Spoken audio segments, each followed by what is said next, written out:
हरे कृष्णा। विष्णु भगवान की जय हो। पुरुषोत्तम मास की जय हो। पुरुषोत्तम भगवान की जय हो। प्रिय श्रोताओं, आइए सुनते हैं पुरुषोत्तम मास का 16वां अध्याय। श्री नारायण बोले, हे नारद, वाल्मीकि ऋषि ने जो परम अद्भुत चरित्र दर्दधनवा राजा से कहा, उस चरित्र को मैं तुम्हें कहता हूँ, सुनो। वाल्मीकि ऋषि बोले, हे दर्दधनव, हे महाराज, हमारे वचन को सुनिए। गरुड़ जी ने केशव भगवान की आज्ञा से इस प्रकार ब्राह्मण श्रेष्ठ से कहा। गरुड़ जी बोले, हे धीश्रेष्ठ, तुमको 7 जन्म तक पुत्र का सुख नहीं है। यह जो वचन हरि भगवान ने कहा, सो इस समय तुमको वैसा ही। फिर भी कृपा से स्वामी की आज्ञा पाकर मैं तुमको पुत्र दूंगा।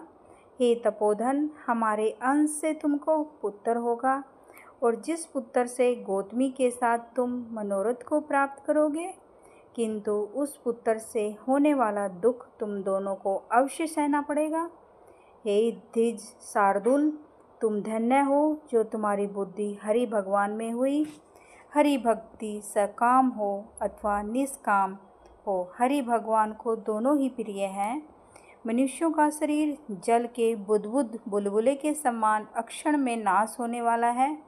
उस शरीर को प्राप्त कर जो हृदय में हरि के चरणों का चिंतन करता है, वह धन्य है। इस अत्यंत दुस्तर संसार से तारने वाले हरि भगवान के अलावा दूसरा और कोई नहीं। यह हरि भगवान की ही कृपा से मैंने तुमको पुत्र दिया है। मन में श्री हरि को धारण कर सुखपूर्वक विचार और उदासीन भाव से संसार के दुखों को भोगो।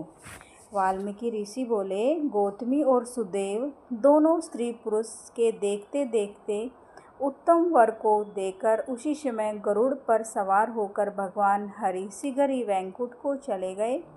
सुदेव शर्मा भी स्त्री के साथ अपने मन के अनुसार पुत्र रूप वर को पाकर अपने घर को आया और उत्तम गृहस्थ आश्रम के सुख को भोगने लगा। कुछ समय बीतने के बाद गौतमी को गर्भ हुआ और 10वें महीने प्राप्त होने पर गर्भ पूर्ण हुआ, और प्रसूति काल आने पर गौतमी ने उत्तम पुत्र पैदा किया, और पुत्र के होने पर सुदेव शर्मा बहुत ही प्रसन्न हुआ। श्रेष्ठ ब्राह्मणों को बुलाकर जात कर्म संस्कार किया और अच्छी तरह स्नान कर ब्राह्मण श्रेष्ठ सुदेव शर्मा ने उन ब्राह्मणों को बहुत दान दिया। ब्राह्मण और सज्जनों के साथ बुद्धिमान सुदेव शर्मा ने नामकरण संस्कार किया। कृपालु गरुड़ जी ने प्रेम से ये पुत्र हुआ था। शरतकालीन चंद्रमा के समान उदय को प्राप्त तेजस्वी एवं सुख के सुदृश है, इसीलिए मेरा यह प्रिय पुत्र सुखदेव नाम वाला हो। माता के मन को आनंद देने वाला वह पुत्र पिता के मनोरथ के साथ साथ शुक्ल पक्ष के चंद्रमा के समान बढ़ने लगा। पिता ने हर्ष के साथ उपनयन संस्कार कर गायत्री मंत्र का उपदेश दिया। बाद में वह बालक वेदारंभ संस्कार को प्राप्त कर ब्रह्मचार्य व्रत में स्थित हुआ।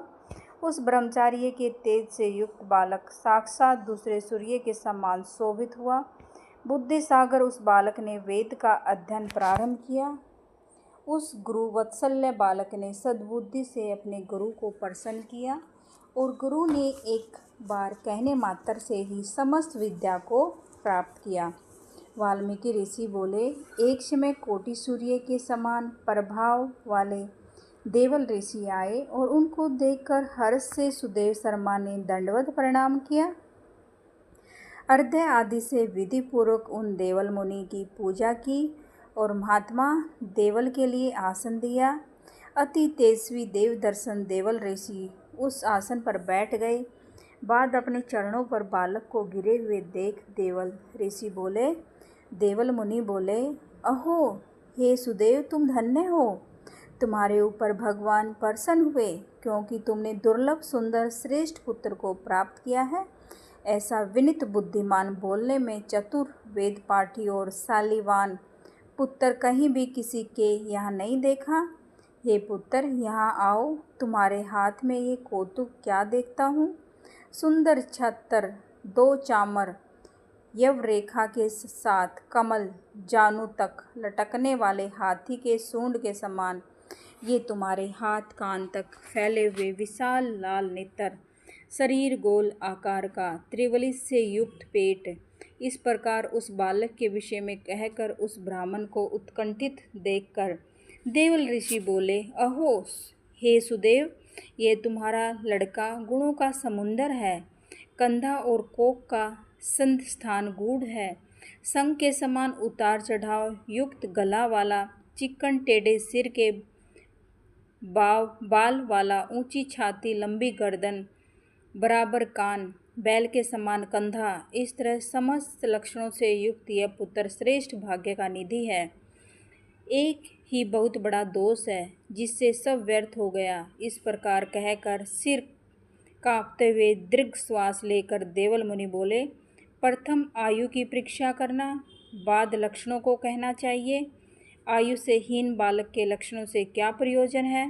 हे सुदेव, ये तुम्हारा लड़का 12 वर्ष में डूबकर मर जाएगा, इससे तुम मन में शोक नहीं करना। अवश्य होने वाला निसंदेह होकर ही रहता है। मरणासन को औषध देने के समान उसकी कोई प्रतिक्रिया नहीं है। वाल्मीकि मुनि बोले, देवल मुनि इस प्रकार कहकर ब्रह्मलोक को चले गए। गौतमी के साथ सुदेव ब्राह्मण पृथ्वी पर गिर गया। पृथ्वी पर पड़ा हुआ देवल ऋषि के कहे हुए वचनों को समझ कर चिरकाल तक विलाप करने लगा। बाद उसकी स्त्री गौतमी धैर्य धारण करती हुई पुत्र को अपनी गोद में लेकर प्रथम प्रेम से पुत्र का मुख चुंबन कर बाद पति से बोली। गौतमी बोली, हे धीजराज, होने वाली वस्तु में भय नहीं करना चाहिए। जो नहीं होने वाला है वह कभी नहीं होगा, और जो होने वाला है वह होकर रहेगा। क्या राजा नल, रामचंद्र और युधिष्ठिर दुख को प्राप्त नहीं हुए?